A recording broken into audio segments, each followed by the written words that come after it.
नमस्कार दोस्तों, मैं अंकुर उपाध्याय स्वागत करता हूं आप सभी का आपके अपने YouTube channel share market analysis में। एक बार फिर से अमेरिका के बाजार ने अलर्ट कर दिया है।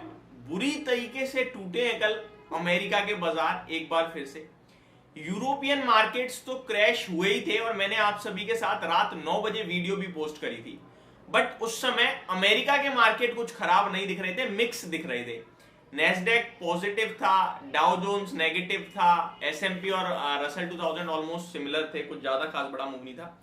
लेकिन बंद होते होते अचानक से बड़ी गिरावट आई है और ये अपने आप में एक बड़ा चिंता का विषय बनता जा रहा है। एक बार अमेरिका का भी 2 ट्रेडिंग सेशन पहले जीडीपी का डाटा आया था जो हाईएस्ट लेवल पे आया है 2 साल के। उसके बाद इनकी ऐसी पिटाई पड़ रही है।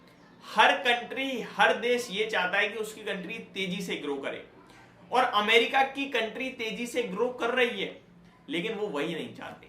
वो ग्रो करना ही नहीं चाहते हैं, वो स्लो डाउन करना चाहते हैं इकोनॉमी का। देखिए, ये सिचुएशन की बात है। कोई अपनी कंट्री को हमेशा ही चाहता है कि बहुत तेज रफ्तार से भागे, और कोई क्या, सब यही चाहते हैं। लेकिन किसी किसी वक्त आप चाहते हो कि कंट्री स्लो डाउन हो जाए, कंट्री की ग्रोथ स्लो डाउन हो जाए और उस समय वो और तेजी से भागे, तो वो आपके लिए नेगेटिव है। और अमेरिका के लिए एग्जैक्टली यही होता हुआ दिख रहा है। पहले मैं आपको अपडेट देना चाहूंगा, उसके बाद फर्दर डिस्कशन करेंगे। अगर डाउ जोन्स की बात करें, 366 पॉइंट क्रैश हुआ है, 1% से ज्यादा की गिरावट है। हालांकि नेस्डेक इंडेक्स हरे निशान में बंद होने में कामयाब रहा और 0.4% की तेजी के साथ नेस्डेक इंडेक्स लगभग 50 पॉइंट्स की तेजी के साथ बंद हुआ है। लेकिन S&P 500 आधे % टूट गया और रसल 2000 में 1.25% की गिरावट हुई है। यानी कि काफी बुरा हाल रहा है अमेरिका के बाजार में कल एक बार फिर से।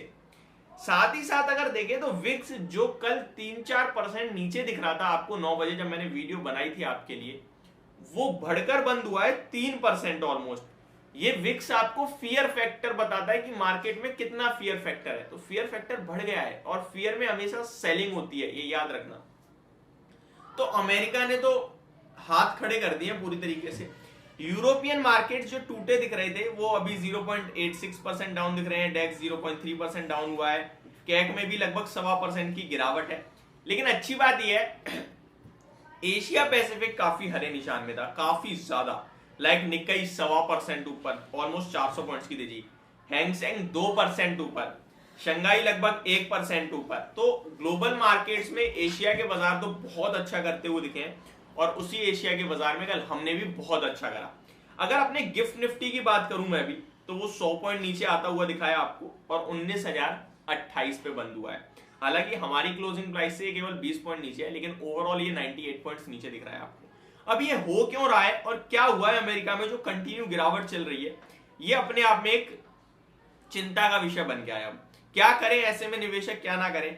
यहाँ पे कुछ हेडलाइन है जो मैं आपके साथ रीड करना चाहूंगा, जिस वजह से शायद लिखा है, Dow drops more than 350 points to end brutal week, S&P 500 closes in correction territory, live updates. तो कोई अपडेट तो खास दी नहीं है। स्टॉक्स टूटे हैं कुछ, ये तो मेन है ही है। साथ ही साथ आप देखें, The Dow was pressured by decline in JP Morgan Chase after CEO Jamie Dimon said plan to sell 1 million shares next year। तो JP Morgan Chase के गिरावट की वजह से डाउ जोन्स में गिरावट आते हुए दिखी है और इन्होंने कहा कि इनके सीईओ ने कहा कि हम अगले साल लगभग 10 लाख शेयर्स बेचेंगे।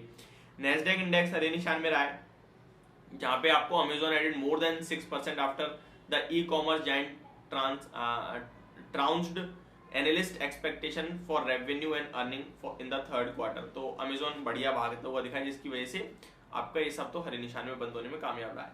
ओवरऑल अमेरिका मतलब अभी भी प्रॉब्लम का विषय बना हुआ है। इसीलिए मैं आपसे कह रहा था मार्केट 19,200 तक जाने का देखा, करेक्शन और देगी और उस करेक्शन के बाद तेजी जो बनेगी वो भरोसे वाली होगी। ये तो बिकवाली के लिए यूज होनी चाहिए। अब अपने बाजार के लिए कैसे तैयार रहना है, देखिए ओवरऑल मार्केट पॉजिटिव है लॉन्ग पर्पज से देखोगे तो, लॉन्ग टर्म पर्पज से।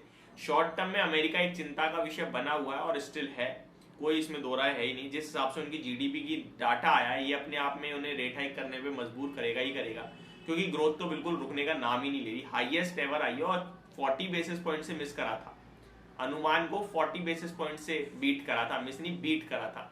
तो इतनी हायर लेवल पे इनकी ग्रोथ आ रही है और ये चाहते हैं गिरे, तो वो कम करने के लिए इन्हें इंटरेस्ट रेट बढ़ाने पड़ेंगे और ज्यादा, जो अपने आप में दुनिया भर के लिए एक प्रॉब्लम का विषय बनेगा।